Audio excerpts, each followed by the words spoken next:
অতিরিক্ত গ্যাস্ট্রিকের ওষুধ গ্রহণ করলে বা খেলে কি কি সমস্যা হতে পারে? অতিরিক্ত যেই কোনো গ্যাস্ট্রিকের ওষুধ খেলে বা সেবন করলে আপনার কি কি মারাত্মক সমস্যা হতে পারে? সুপ্রিয় দর্শক, আসসালামু আলাইকুম। আমি ডিপ্লোমা চিকিৎসক ও SMC blue star Monir Hossain Munna, আবারও আজকে আপনাদের সাথে। তো আজকে আমাদের আলোচনার বিষয় হচ্ছে গ্যাস্ট্রিকের ওষুধ যদি অতিরিক্ত সেবন করেন বা আপনি প্রতিনিয়ত সেবন করতে থাকেন, অথবা না বুঝে আপনি যদি নিজের ইচ্ছাকৃত নিজের পছন্দ মতো গ্যাস্ট্রিকের ওষুধ গ্রহণ করেন, তাহলে আপনার যেই সকল জটিল সমস্যা হতে পারে সেই বিষয়ে আলোচনা করব। তো আশা করি আমাদের আলোচনা শেষ হওয়া পর্যন্ত অবশ্যই আমাদের সঙ্গে থাকবেন। আর তার আগে যারা এভাবে প্রতিনিয়ত স্বাস্থ্য সচেতন ভিডিও প্রতিদিন পেতে চান, আর দেরি না করে আমাদের পেজটাকে ফলো দিয়ে রাখবেন আর এবং লাইক কমেন্ট শেয়ার করে রাখবেন।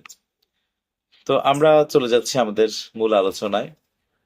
আমাদের বাংলাদেশে অধিকাংশই আমরা দেখতে পাচ্ছি যে মানুষ গ্যাস্ট্রিকের যে ওষুধটা কারণে অকারণে ইচ্ছায় অনিচ্ছায় ইচ্ছে মতো গ্যাস্ট্রিকের ওষুধ সেবন করে থাকেন। আসলে যে কোনো ফার্মেসিতে গিয়ে ডাক্তারের পরামর্শ না নিয়ে কারো খাওয়া দেখে নিজের একটু হালকা সমস্যা বুঝেই নিজে নিজে ডাক্তার হয়ে গ্যাস্ট্রিকের ওষুধ অতিরিক্ত প্রতিনিয়ত সেবন করে যাচ্ছেন। আবার এমন অনেক আছেন যে আপনি একটু গ্যাস্ট্রিকের সমস্যা দেখা দিয়েছে, সেই আলোকে একটু বুক জ্বালা পোড়া, অথবা ঢেক আসা, চুকা ঢেক আসা বা পেট পাপা থাকা, বিভিন্ন দিক অনুসরণ করে নিজে নিজেই কিন্তু গ্যাস্ট্রিকের ওষুধ অতিরিক্ত খেয়ে যাচ্ছে। কিন্তু এই অতিরিক্ত খাওয়াতে তিনি যে তার বড় বড় সমস্যাগুলো তৈরি করতে যাচ্ছেন, বড় রোগের মুখোমুখি হতে যাচ্ছেন, আমরা কিন্তু এই বিষয়ে অনেকেই ভুলে যাই। তাই তাদের উদ্দেশ্যে আজকের ভিডিও, যে আপনার কি কি সমস্যা হতে পারে। আমরা জানি গ্যাস্ট্রিকটা কি। অ্যাসিড আমাদের পেটের ভিতরে যে অ্যাসিডিটি বেড়ে যায়, আসলে এটির কারণে কিন্তু নানান সমস্যা দেখা দিতে পারে। পেট ফাঁপা হতে পারে, রেগ আসতে পারে, গলা জ্বলতে পারে, পেটের ভিতর জ্বলতে পারে, XYZ অনেক লক্ষণ হতে পারে। কিন্তু আপনি মনে রাখবেন, এই অ্যাসিডিটি কিন্তু আমাদের শরীরে একটা প্রয়োজনীয় জিনিস। এটা আল্লাহ তাআলা এমন ভাবে দিয়েছে যে অ্যাসিডিটি কিন্তু আমাদের শরীরে একটা লেভেল পরিমাণ প্রয়োজন।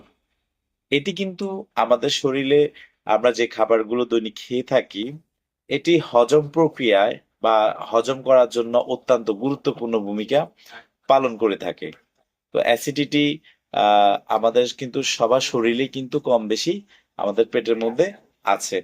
তো এই জন্য আমরা আমাদের যদি সমস্যা মনে করি, আমাদের ইম্পর্টেন্ট সমস্যা মনে করি, তাহলে আমরা ভালো কোনো MBBS অভিজ্ঞ অভিজ্ঞ এবং ডাক্তারের শরণাপন্ন হয়ে আমরা আমাদের গ্যাস্ট্রিকের ওষুধগুলো খাওয়ার জন্য চেষ্টা করব।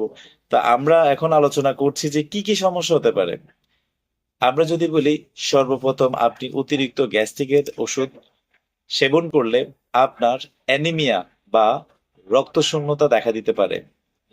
আমি আবারও বলছি, অতিরিক্ত গ্যাস্ট্রিক ওষুধ সেবন করলে আপনার অ্যানিমিয়া বা রক্তশূন্যতা দেখা দিতে পারে। নাম্বার টু যদি আমরা বলি, অ্যাসিড আহ, আহ, অতিরিক্ত ওষুধ আহ, সেবন করার কারণে আপনার শরীরে যে লেভেল পরিমাণ প্রয়োজনীয় অ্যাসিডিটি থাকার কথা, সেটি কিন্তু কমে যায়।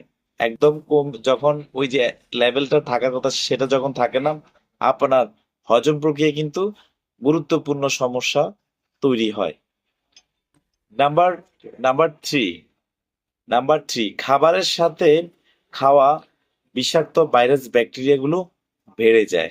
আমরা যখন খাবার গ্রহণ করে থাকি, সেই সকল খাবারের সাথে বিভিন্ন ধরনের ভাইরাস, বিষাক্ত ব্যাকটেরিয়া, যেগুলো আমাদের জন্য খুবই খুবই আহ ক্ষতিকারক সমস্যা দাঁড়ায়, সেগুলোকে ধ্বংস করার জন্য আমাদের শরীরে যে পরিমাণ অ্যাসিডিটি থাকার কথা সেটি যদি না থাকে, তাহলে আপনার শরীরে কিন্তু এই বিষাক্ত ভাইরাস, যে ব্যাকটেরিয়া গুলো আছে, এগুলো প্রতিনিয়ত বাড়তে থাকে।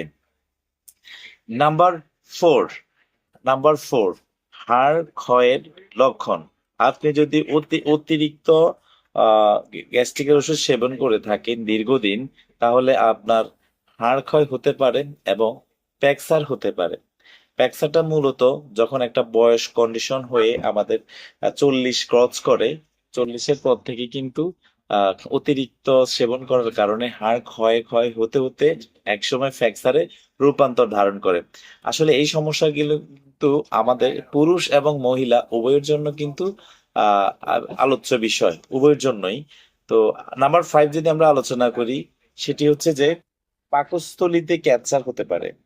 আমরা যদি অতিরিক্ত গ্যাস্ট্রিকের ওষুধ সেবন করে থাকি, তাহলে আমাদের যে পরিমাণ অ্যাসিডিটি প্রয়োজনীয় থাকে, আমাদের শরীরে অ্যাসিডিটি যে পরিমাণ পেটের ভিতরে থাকার কথা সেটি যদি না থাকে, ক্রমান্বয়ে আপনি গ্যাস্ট্রিকের ওষুধ খেতে খেতে খেতে খেতে সেই জায়গাটা ক্ষত হয়ে একসময় হতে হতে ক্যান্সার আলসার হয়, আলসার হতে হতে তখন পাকস্থলী ক্যান্সারে রূপান্তর হতে পারে। তো সুপ্রিয় দর্শক, সবার সুস্বাস্থ্য কামনা করি। আমরা সব সময় আমাদের এই পেজ থেকে আমরা প্রাথমিক স্বাস্থ্য সচেতন যে বিষয়গুলো আছে সেগুলো ভালোভাবে আলোচনা করার জন্য চেষ্টা করে যাই। এছাড়াও আরো আরো অনেক গুরুত্বপূর্ণ বিষয় আছে যেগুলো আমরা এখনো পর্যন্ত তুলতে পারি নাই বা ভালোভাবে বিস্তারিত বোঝাতে পারি নাই। তো আশা রাখবো যারা এই বিষয়ে আরো ভালোভাবে আশা রাখি এই বিষয়ে আপনারা যারা আরো ভালোভাবে বুঝতে চান, এখন দেরি না করে আপনার নিকটস্থ কোনো এমবিবিএস বা যোগ্যতা অভিজ্ঞ সম্পন্ন আহ স্বাস্থ্যকর্মীর কাছে গিয়ে এখনই আপনি আপনার যে বিভিন্ন পরামর্শগুলো আছে গ্যাস্ট্রিকের ব্যাপারে, সেগুলো শুনে বুঝে শুনে আপনার কোন গ্যাস্ট্রিকের জন্য কি ওষুধ খেতে হবে, কতদিন খেতে হবে, ডোজেস কেমন আর নিয়ম সবকিছু পালন করে আপনি এগুলো সেবন করার জন্য চেষ্টা করবেন। এই ছাড়া আর আপনি আগের মতো মুড়ির মতো ইচ্ছে মতো খালি পেটে ভরা পেটে এভাবে গ্যাস্ট্রিকের ওষুধ সেবন না করে আপনি আপনার স্বাস্থ্যটাকে নষ্ট করবেন না এবং কোনো বড় ধরনের রোগের মুখোমুখি হবেন না। তো আশা রাখি সবার সুস্বাস্থ্য কামনা করি। আমাদের এই বিষয়গুলোতে যদি আপনাদের কোনো মতামত থেকে থাকে, অবশ্যই কমেন্টের মাধ্যমে জানাবেন। ইনশাল্লাহ আমরা সেটি রিপ্লাই দেওয়ার জন্য চেষ্টা করব। আর বেশি বেশি করে শেয়ার করবেন। আমি আবার বলছি, আপনার যদি কোনো প্রশ্ন থেকে থাকে অবশ্যই করবেন, আমরা রিভিউ দিব। আহ আমরা প্রতিনিয়তই আমাদের এভাবে স্বাস্থ্য সচেতন ভিডিওগুলো করে থাকি আপনাদের জন্য। আশা রাখি আপনারা আমাদের এই ভিডিওগুলো পেয়ে উপকৃত হবেন। আর যদি আমাদের কোনো ভুলভ্রান্তি থেকে থাকে অবশ্যই সেটি তুলে ধরবেন, আমরা সেটাকে ইনশাল্লাহ সংশোধন করার জন্য চেষ্টা করব। তো সবার সুস্বাস্থ্য কামনা করে বিদায় নিচ্ছি। আবারও দেখা হবে পাশের পেজ থেকে। আমি মনির হোসেন মুন্না। সবাই ভালো থাকবেন, সুস্থ থাকবেন। আসসালামু আলাইকুম।